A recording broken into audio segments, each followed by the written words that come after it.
Баршаңызға сәлем достар. Бүгін көптен күткен жаңа жылдық тіске басардың рецептісімен бөліспекшімін. Дәмі өте керемет болады. Міндетті түрде жасап көріңіздер.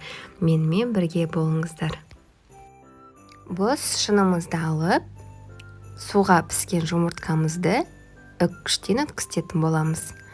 Және де сырымызды, менде бұл жерде сметанковый сыры, өте жақсы үйлесетін болады дәмі.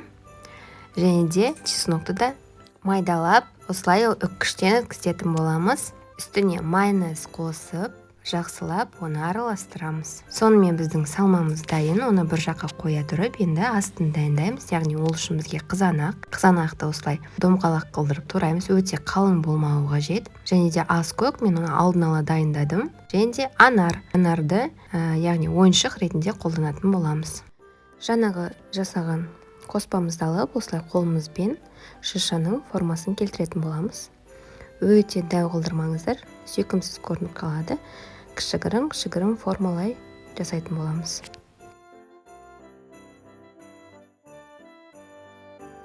Шишамызға жасыл рең беру үшін ас көкке осылай аунатып аламыз.